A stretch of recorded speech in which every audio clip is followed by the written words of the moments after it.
Good evening, or good afternoon, or good morning, wherever you're watching it from. I'm Father Jarek Pachocki, Vocation Director for OMI Lacombe, Canada. I'm very happy to be here with you, and thank you for tuning in. We are going to have a great conversation. I'm very glad and honored to welcome today Darcie, who is our newest member of our Lacombe vocation team. So welcome, Darcie. Thank you for making this time and sharing with us your vocation, your Oblate spirit, and especially as a Catholic teacher. Oh, well, thank you for having me. I'm really excited about this, Jarek. We had a little conversation just before we tune in about, of course, the weather. Well, you have to talk about the stuff. And Darcie is tuning from Saskatoon, and I'm tuning from Hamilton, from our Canada's Florida, which is beautiful, warm, around zero. Well, wouldn't call it this warm. It's nice weather. But Darcie said it's very nice and warm and sunny. It's minus 12. No, thank you. So, Darcie, I tell us feel the same way. a little bit about yourself. Like all we know. Well, so you are in Saskatoon. That's the first thing. About myself. I am a Saskatoon girl, born and raised, and I am a product of the Catholic school system here in Saskatoon. I am married to Mark, who is my much better half. And together we have three kids. We have Scott, Shannon, and Monica. Scott is 22 and change. Shannon and Monica are 19 and 17, respectively. And they are the absolute lights of our lives. And here in Saskatoon, I am the coordinator of learning services, and I'm responsible largely for religious education as well as fine arts education. So that's all of band, music, art, drama, dance, and choir. And that's because in my former life, I was a band and choir teacher for 18 years. Well, you certainly have that talent, and you shared it with us on many different occasions when we have different gatherings as the Oblates, and especially last year, when, well, last couple of years when we all went online gatherings, and we had so many online gatherings and the little prayers, and you certainly shared that talent with us, and I know that you still sharing that talent with others, watching all your posts and participating in different bands and concerts and all this stuff. So it's a great talent to have. Actually, I think it's a true blessing, and to have a Catholic education system. We in Ontario here as well are blessed as you are in Saskatchewan. I can see the difference in the schools and with dealing with the kids and the reality of life. But before we go to teaching, like Darcie, I'd like to ask you the one thing that uh, we talk about the oblate charism. It's like that gift that was given to the church by God through Saint Eugene de Mazenot, and many people, the devout oblates, embrace that gift and put into practice and do the ministry among the poor and marginalized. But there's more and more that the gifts being kind of admired and inspired lay people, especially our general chapter last month. They clearly pointed out how important it is that lay people also get inspired and share by the oblate charism. What was your experience? How did you get to know the oblates or the charism? How did you get into contact, and when the connection happened? Oh, I've been thinking about this for a couple of days, and there is no short answer to this one. So I'll try and give the highlights. I never went looking for the oblates. The Yeah. oblates just kind of happened. My husband, Mark, became a member of the oblate community just kind of through organic relationships. He was part of what used to be called Emmaus House, which was a youth ministry house in Saskatoon. And when we started Okay. meeting, I just kind of morphed into that little lifestyle and got to know people. And one of the first things that I noticed about this bunch at Emmaus House and about the people that they hung out with and about the priests that worked with them and about people like Brother Walter de Monk, Mm. hospitality, hospitality, hospitality. I've heard that before. That's Yeah, something that attracts people. Yeah. it's wonderful, and just the sense of absolute welcome that I got when I first met them. I showed up for the very first time at a living room mass at the house, and it actually happened to be Hmm. their very last one as they were closing the house down. And I was met and welcomed like I had been one of them forever. I had no idea who oblates were. Mhm. I had no idea who St. Eugene de Mazenod was. I walked into the house and I saw this great big portrait of him on the wall. And I looked at Mark and said, "Oh, who's that?" And he said, "Oh, that's Eugene de Mazenod." I'm like, oh, must be somebody's uncle. Okay. I don't know. And so that's kind of how it went. And then from then on, I've always been struck by just the so down to earthness, if you will, Mhm. of the Oblates, and just they're so people oriented. They're so loving and caring and genuine that you just can't help but feel loved when you're with them, and you want to be around them more. But then all of a sudden, you find yourself responding in kind, not only to them but outwards as well. It's just been It's such about a the great relationship. charisma, I guess. Like the one question, maybe you can help us to answer that. Maybe first, I want to welcome all of you who are joining us online. We had a little conversation already before when we countdown was going on, and come Serena and Eleanor, and like all over the place. Mhm. Please feel free to post your comments. If you do that, if you are watching on Facebook, just put that in the comments. If you have any question or comments, please put that there. We will see it and address it as it comes. So going back, Darcie, to what you're saying, like I experienced that in Hamilton on a number of occasions. The Oblates were here in Hamilton like many years ago, maybe 30 years ago. Then we left, and Bishop Crosby came to Hamilton and wanted to have the Oblate community.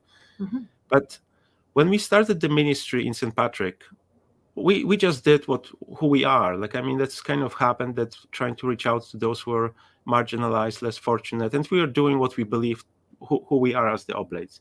Mhm. But quite often, the people would come and join the parish, and they were loved the outreach ministry. And one question like we will ask, like, why St. Pat's? Like, why did you decide to come here? And their answer will be often, I repeat that often, like they said, well, you guys are just different. And I think that difference, like I'm trying myself to being able to name it, what that means. Like what was for you from your experience with the Oblates? Like, how would you describe that you guys are different? You guys are just different. We're just Yeah, different. no, it's Um, kind of, it sums up pretty good, doesn't it? it's ineffable, but the thing is, it's for some reason it seems to just be so much about relationship first. Mhm. I've been in so many parishes and in so many different places, and even just in my work as overseeing Catholic education, where it's about get things right first, and then you can become a part of us. Kind of the John the Baptist approach: repent, clean up your act, and then you can be part of the community. The Oblates are the exact opposite. Is come and be part of the community. Come be with us. Come see who we are. Come let us love you, and the rest follows. And I think it's such a fascinating, organic, wholesome, and beautiful approach to ministry that you can't help but be drawn in by them, by their hospitality, and by their love.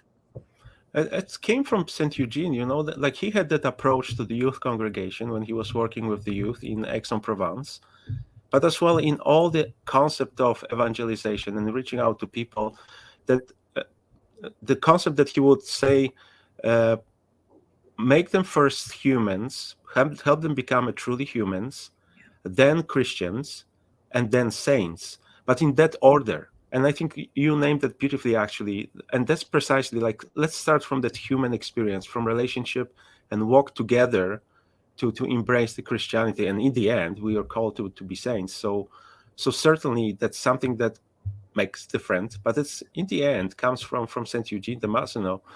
Darcie, tell us. So you said that in the beginning, when you went for that meeting, I thought actually that you were first connected with the Oblates and then your husband. But so I obviously missed that part of the story.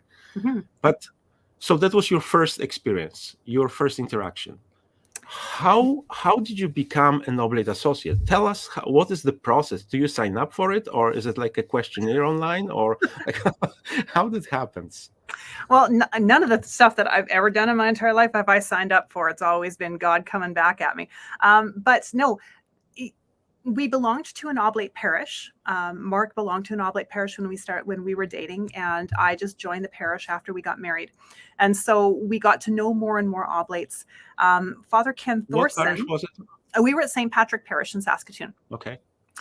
Father Ken Thorson, who was not yet Father Ken Thorson, he was a deacon, was in the transitional diaconate, and he was an old friend of ours. We had worked with him at a summer camp in northern Saskatchewan years back. And so we just happened to be good friends, and it just happened that his first obedience was to that parish. And so, right on, our pastor is also a really good friend of ours. Hey, this is That great. works perfect. It Yeah. was perfect. And it more and more relationships. We got to know Oblate pastors like Doug Jeffrey. Mark got to know Father Leo Mann. And so it was that kind of group. Sil Lewins was another one. And Mm-hmm. so we just got to be with them and part of them. And we hung around with them all the time. Like we'd go to their place and watch hockey games. By the way, Ken, the Bruins are still not my favorite. And so we do that sort of thing. Ken Thorson, Father Ken, is the godfather to one of our kids. And so it was just friendship and relationship and that kind of thing. We would be invited to the odd oblate, at the time they were called cluster meetings, and so little local communities. We'd go there for a potluck dinner, just hanging out and getting to know people. We would go to Queen's House, which is a local retreat and ministry house here, and go to celebrate oblate feast days, especially things like the Feast of the Immaculate Conception. So we just kind of hung out all the time. And then I think the turning point in terms of becoming associates and actual committed part of the community was Father Bob Halbauer. When he passed away, we drove out to Battleford for his burial after the funeral, and we were in the car with Ken Thorson, who is now our provincial superior. And on the way out, we were just talking about random stuff, and on the way back, we stopped for supper, and Ken, I don't know how we got onto this topic or if he just broached it on purpose. He said, "Have you guys ever considered becoming Oblate Associates?" And we went, "No," because we didn't know what they were. And so he said, "Well, here's what being an associate means." And we're like, "Sounds cool. Why not?" And because his response was, "You guys are already associates just by what you do, who you are, the fact that you're with us all the time. You share the charism with us. Become associates and become like and kind of make so that it put it here. It took a long time to pull the trigger. We were parents of young children, and so we still hung around with them. We still got to go to meetings and stuff like that. We still worshipped with them. We still celebrated with them. But it took some discernment and some time. And then ultimately, when our kids were a little older, we asked to formally be admitted as associate members of the community. I think it's the thing is about the formalizing it, and so often it doesn't happen like officially. And we are trying to introduce the concept, and I know some of you are watching on St. Patrick Parish Facebook as well, because there's so many people who already, we would call them associates, who are participating in our mission, in our friendship, in community, and doing already oblate ministry. It's not formalized yet, so we're kind of trying to introduce that concept of how we can formalize, and we'll talk about it a little bit later on, because we have something special prepared for the end of the month, so we will share that with you by the end of our conversation here.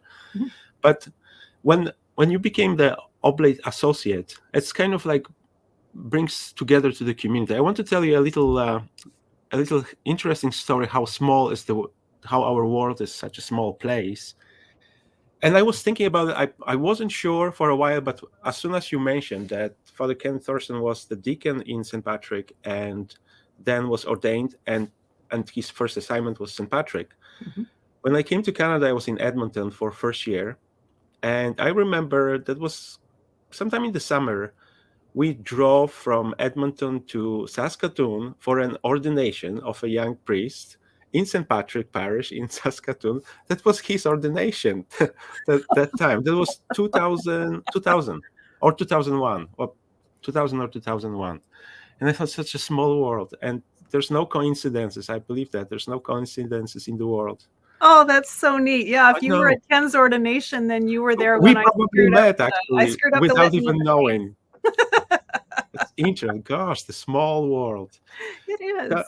Darcie, tell me, or tell us, how do you embrace that, or how is express your oblate oblation as a lay associate? Like, how do you see that marking your life, marking your work, or how this influence your day-to-day experience? When I think about it, and again, it's kind of hard to put into words, but it's become so much a part of me that I don't try and make it deliberate to say I'm going to respond to this as an oblate. I respond to it in a way that it comes from within, but it's because of part of who I am. As a teacher, one of the things that I found was that when I in my classroom operated the way the oblates did when I went to them, and it was to welcome them with open arms. Come and see us as you are, be who you are. We already love you as soon as you walk in the door. That makes a huge difference in the lives of students. And so relationship. I learned that from the oblates early on, and it made such a profound impact on who I was and the kind of teacher that I was in the classroom. And so that kind of feeds itself into that. When I look at how I interact with the greater community, it's always with an eye to people. If something is going sideways in the community, if there's a new policy that's coming out, if government is doing something, my first response is always, but how is this going to affect some of the people who are most vulnerable in this situation? And so there's always an eye to people who are going to be affected negatively in one way or another. And and when we talk about the poor and the marginalized, we're not only talking about economically marginalized. For example, I watch, and especially in my job as a teacher, I watched for the socially marginalized, or those who felt marginalized by the church, those who felt marginalized by various factors. And so that preferential option for these folks has always kind of been a guiding factor. And so with the oblates, it's always been people first, people first, people first. Always Love close them to the like people. Jesus did. Love them like Jesus did, and the rest follows. And so that's kind of my guiding force, my kind of raison d'être as I operate. And it's just love them, and the rest follows. That's true. I think that's when it comes from, that concept of Saint Eugene. I think, who was it? Saint Joseph Gerard. Like, he has always in the beginning, like, he has struggled there, couldn't get any Christians, and for years there was no conversions for years, and eventually when he entered into the deep Natal places and converted, invited the chief of the people there, and everything starts changing. But his attitude of Father Gerard was, we are there to love them. All we have to do is to love them, and that's how changes people's hearts. That's one thing that he learned on the way when he was going to South Africa. He stuck on one of the islands. Those days, there wasn't any planes. It took a while on the boat. St. Mauritius, I believe. And he stuck for months there. But he met a missionary, a very experienced missionary, who told him that the method of line fishing, the difference as a fisherman to line fish one fish at the time, not only throwing a net, but fishing with one line, one fish at the time. And I think that's the beauty of, as well, in the school system, because you're not going only to the classroom, to the bunch of students. You have one student at the time, and they come with many different experiences, many different backgrounds in their life, experiences of social experiences in their home, where they're coming from. So, Darcie, let's talk a little bit about vocation as a teacher. We have a different ways of life and vocations. I had the chance to talk here with our oblates, about oblates, missionaries, with lay associates. I had the chance to talk with married couples here, and we talked about that earlier. Like, let's have a moment and talk about vocation of a Catholic teacher. Why do you see that as a vocation, not a job? Or what would that make it a vocation, in your opinion? When the idea of vocation comes up, I've heard it described where it's where your biggest passion meets the world's greatest need. And when I was in high school, I always knew that I wanted to be a teacher. I always knew that I wanted to actually be a Christian ethics teacher. I ended up going into music because I knew that as a Christian ethics teacher, I probably wasn't going to get a job. But in terms of being a teacher, it's not just a 9 to 5. I can't, or 9 to 3:30, as some people like to think it is. I can't just show up, do my job, and leave. I don't turn it off at the end of the day. I carry it with me. It's part of who I am, but it's also my way of giving what I love and what I do best, in addition to my faith, where I can infuse it and it can be part of everything that I do every day. And I can take that and give that back. And so it's never been something that's kind of been a self-satisfying thing. It's never been something where I am doing this strictly for the love of doing it, because there's always so much more to give. And I know where my strengths lie. I know where my passions lie. And I know that if they are used effectively in combination with my faith and in combination with the community that I am part of and represent, then there is so much good that can be done. And Jesus is present in all of it. And so it's not just a job. It can't be just a job, I think, when Jesus is present in all of it, when you bring that to it all the time. Yeah, I have quite often we here in Ontario or in our Hamilton diocese and the school board, like all the teachers have to have the recommendation from their pastors, and like so I'm quite often had the chance to meet with the teachers or potential teachers in the future. Some of them I know very well, some of them I'm meeting for the very first time. Yeah. But always asking that question, like what makes them to apply to want to teach in the Catholic schools, or rather than in the public schools. And I think always comes to the thing about the values, Okay. that Catholic schools bring those Christian values into practice, and social justice as well. And quite often it comes to engaging the students in the social justice, and very very inclusive as well. Like quite often Catholic schools are not seen as an inclusive, but I see they're very inclusive in so many different ways. Absolutely. And it says like all are welcome. I think, Darcie, you beautifully said that earlier about hospitality and welcome and that human approach first. And I think in the concept of teaching, that comes as well, because you have children who are coming from many different backgrounds and experiences. We have here Cathedral High School and St. Patrick Elementary School right downtown inner city.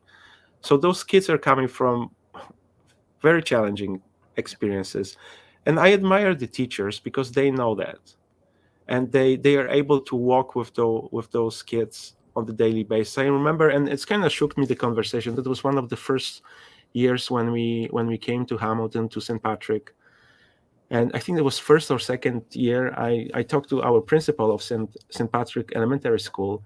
Like I said to her, like, what do you do last 2 weeks of the year, like in the June, because exams are done, everything is finished, like basically they have nothing to do from the classroom perspective last 2 weeks, but the all kids are in the school.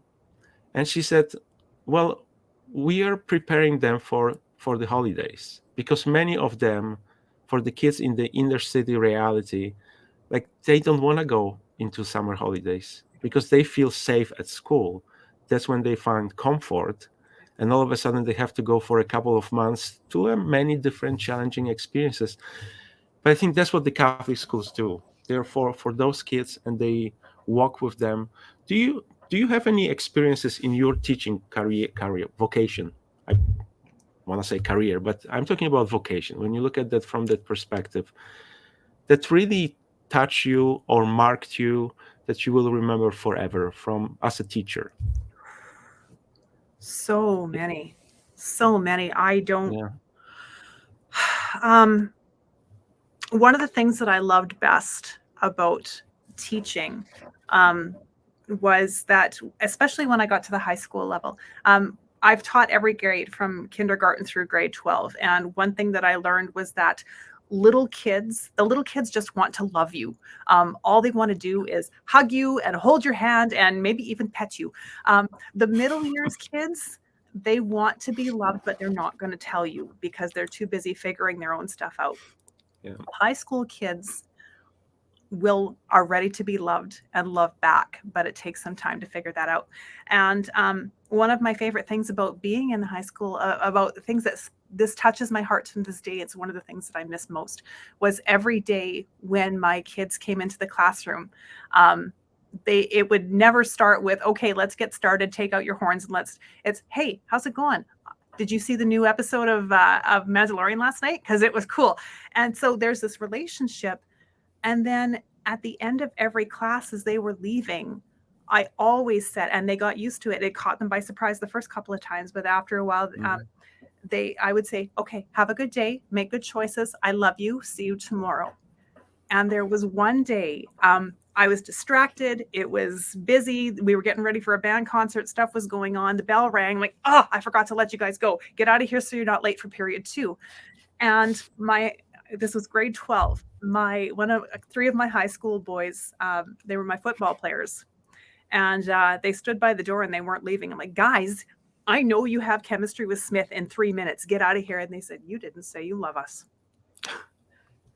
I love you. That's lovely. Make good choices. I will see you tomorrow. Okay, bye. Love you too. And away they'd go. And they would always respond, love you too.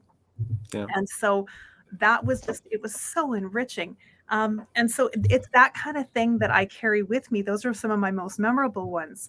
And in terms of what that kind of relationship brought, I loved the fact, and I never took it for granted, that we were in a Catholic institution, which meant that we could pray together when we needed to, all the time, but especially when we needed to. And at one point, my last year at the high school that I taught, we lost 2 of our students in a tragic car accident. And my band class, they couldn't breathe. There was no oxygen in the room. And we just sat there and they said, Mrs. Leach, can we pray? I'm like, absolutely. And you know what, guys, you're going to have to do it because I have no words right now. I can't breathe either. And all they wanted to do was sit and be together and pray together. And these were kids. They were my football players. They were some of my tough guys. They were some of the kids who don't go to church at all. And all they wanted to do was be together and pray together because they had just lost JP. And so it's moments like that that are absolutely seared into my heart and that I absolutely miss so very much. But it was never about acing a competition. It was never about taking my band to a competition and winning first place. It's the moments like that reside with me that are some of the most memorable and touching ones that I've got. So those relationships, and it comes with looking at the vocation from the Oblate perspective and putting that into practice as a teacher as well. I think that call to reach out, to go beyond the walls. Like, I think we are more and more realizing that in St. Pat's, in the inner city, and I think that pandemic taught us as well a lot, that we are kind of reviewing like what our mission with youth truly is about. It's not as much about games and bringing kids to the church or bringing kids to the parish hall. Like, we have to go out. Like, that's the bottom line. We have to go out to the schools. We have to go out to the playgrounds and be with them where they are. That missionary way out, being the church beyond the walls, not only within the walls, but beyond the walls as well. I tell you one story you mentioned about teaching and being in the classroom of different age groups. When I was ordained, like that was so many years ago, I mean, as green as I can be, they gave us a great, education in liturgy, theology, and all that stuff. But really nobody taught us how to teach. And of those days in Poland, like the priests were going to the schools and teaching the religion. So I ended up with, I think, 10 classes a week or 10 hours a week in the school, and completely green. Like, I had no idea how to interact with the kids. And I've got grade 6. Oh, the worst. I know. The worst age that you can get. Hated every moment. So one of my colleagues, he was having grade 2s. So every single time I could substitute for him, I would go to grade twos because they would believe in everything what you say. And as you said, they just want to be loved, and they believed in everything. They will do whatever you ask them to do. Grade six, a different story. So over time, I kind of learned. I just spent this morning today at the high school with one of my dogs. We were talking about the vocations. So you learn over time, but when you are green and fresh and go to grade six, it's like putting you in the deep, very deep water. Grade So I, six is hard. yep. Tracy, we have a few comments here, and they're very nice, actually. And one more thing, like for all of you who are watching us, if you have a question, this is the last chance to put it in. If you have a question to Darcie about vocation as a teacher, as a Catholic teacher, all about being an Oblate Associate, please feel free to do so. But I want to pull out a couple of comments talking about small world. We talk about being at the ordination of Father Ken many years ago, and here's his brother. Gosh, such a small world, right? So welcome, Mike. It's great seeing you here as well. We remember your visit here in Hamilton, having known Darcie for more than a couple of months. Yeah, sure. That sums up beautifully. Thank you. It's as though she has had the oblate charism within her heart and being for years and years, probably her entire life. She has positively influenced many people in Greater Saskatoon Catholic schools, our city, and much, much wider swath. Thank you, Mike. I think that's a beautiful Thank you, comment Mike. That's and sweet. I compliment. missed you. We have also a few words from Eleanor. Darcie's goodness and beauty comes from within, the gift of herself. And thank you, Darcie, for being that Eleanor. gift. That's so kind of you. And look at, we even have some comments in Polish. I can understand that. So Pani Zofia sends us greetings, warm greetings sending to us. So dobry wieczór, Pani Zofiu, witamy. So just a few words in Polish, so everybody who can hear in Polish, they would know. Your English is better than my Polish. Polish is a very difficult language, apparently. That's what I've heard to learn. When we, Darcie, one more thing I would like to ask you as we are kind of coming to a closing of our conversation, which I really appreciate. And you're coming, I'm really grateful that you decided to say yes to joining us and our vocation team and working together. Like when you look from the perspective of reality of today, where the church is, where the reality of vocation is, like what are your hopes and like looking towards the future of the church, of the oblates, like where would your hopes be, or like where your heart would be looking as we are moving forward? My hope for the church is that we would be able to, as a church, a worldwide church, be able to reach out and touch people the way the oblates do. There are so many people right now, and I see it in my schools. I see it in my teachers. Rick Gallardi, he's a theologian. One of the things that he talks about in terms of ecclesiology is right now there's a really, really deep mistrust of the church institutional, distrust of institutions in general, but the church institutional. And I see that in my teachers. I see that in my kids, like my own kids even. I see it in our students. And right now, I think that they're so busy seeing the church as an entity and not a people. My biggest hope would be that we can show them that this all started as community all those years ago. It started as a community of one that became 12. And it just kind of gathered and gathered with invitation and people looking at these folks saying, what is it that they've got that I don't have, and how do I get it? Witness. That's what I want to see in our church, that willingness to just go out and be with each other and erase some of that mistrust and just welcome people. Be here, be with us. We are so glad you're with us. Thank you for being part of us. Come and see what this is all about, because this is beautiful. And I want people to be able to say, I want what they've got. And that's my hope for the church. That's my hope for the oblates. That's great hope, and something to strive for. I'm glad we have some teachers joining us as well. Adrian, welcome. Adrian is our as a principal in one of the elementary schools here in Margaret Mary in Hamilton, very good friend of mine, and she was a principal for a while in St. Patrick here as well. So glad, Adrian, that you are here. I hope you enjoyed the warm weather in the warmer countries, and time to go back to work now as we reopen the schools. And that's true. As well, we have a comments from Bridget. Bridget is our communication director for St. Patrick, which joined our team very recently. I'm curious how Darcie finds the time commitment as an Oblate Associate, given her teaching schedule and family life. Does it help that her husband is also involved and her children are growing up? I can see her passion for the charisma and the alignment with her values. And we can always make time for things we care about. Like how that commitment as an Oblate Associate works with your teaching, with your family life. How would you meet that in your life? Our kids have never known not belonging to the Oblate community in some fashion. And so for them, it's just an extension of our family. And it's the same for us. The Oblates are just an extension of who we are. I commit the time as I'm able to. And so right now that our kids are 17, 19, and 22, I have a little bit more time to devote to things like the Vocations team. When they were younger, we didn't, but we were still part of the community, and we were still able to live that charism and to take that charism out in everything that we do. It showed up in my vocation as a teacher. It didn't have to be on a committee. It was part of who I was and what I brought to the job.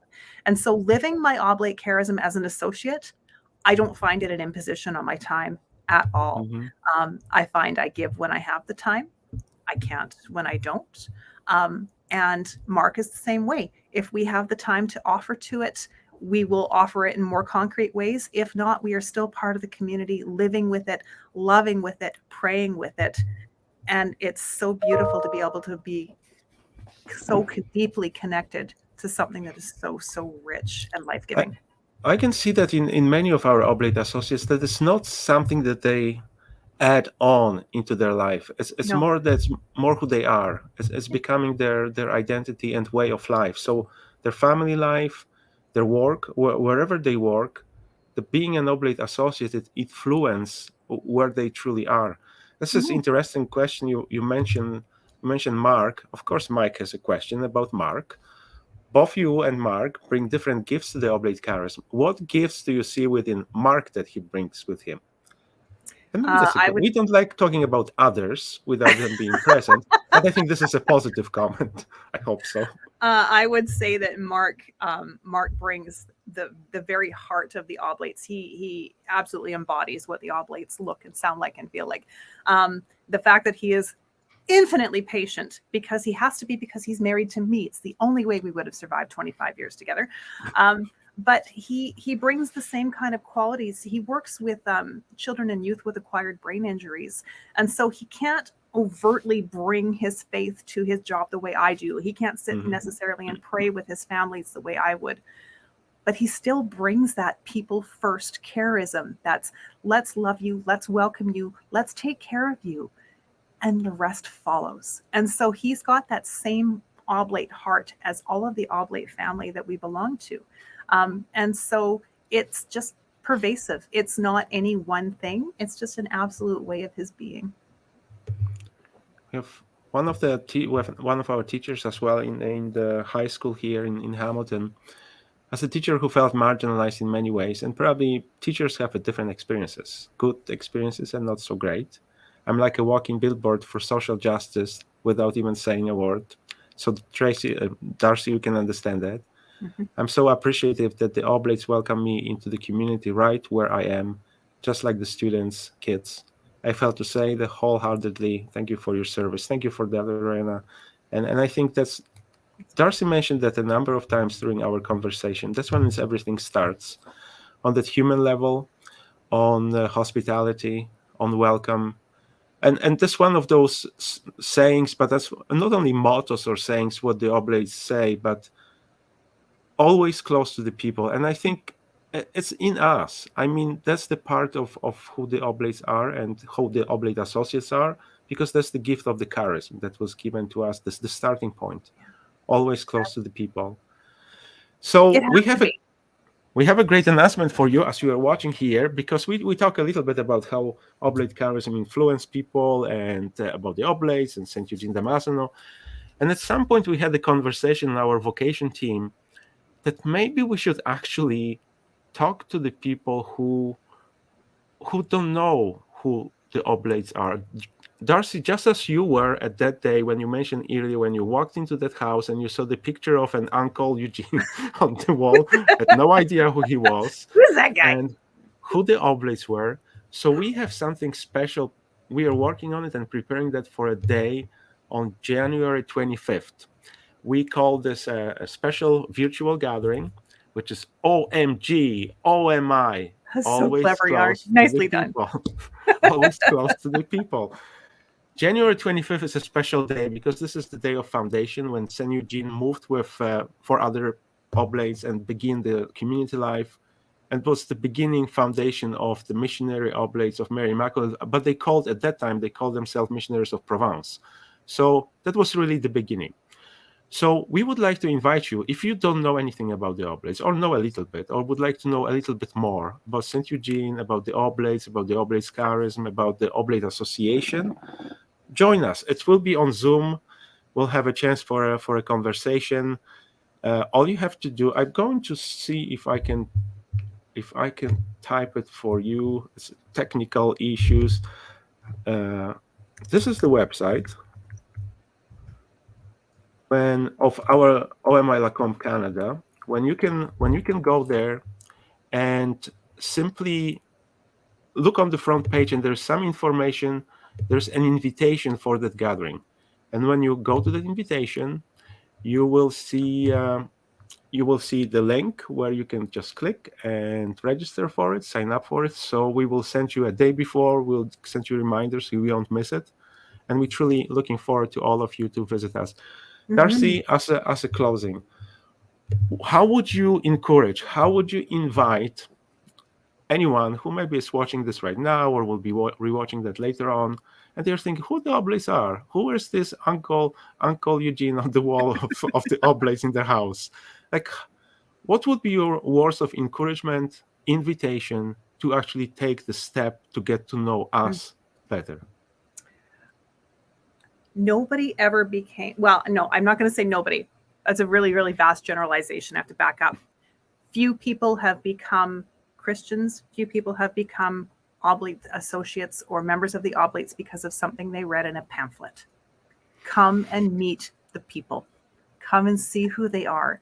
See what they're about. See what makes them tick, and see what makes you want to say, I want what they've got. Because I guarantee when you meet the Oblates, you will be changed.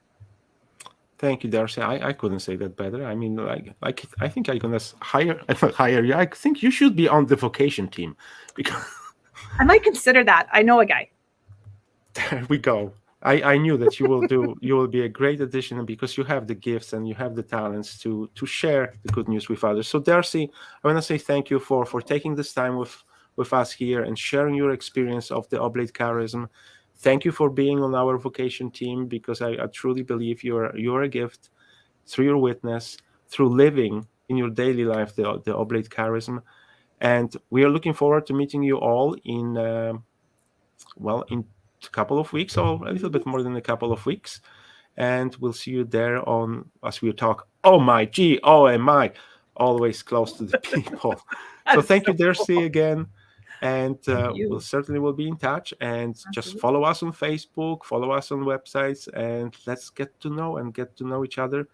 And let's share it. Let's share the joy of the gospel that St. Eugene passed to us, that we are called to pass to others.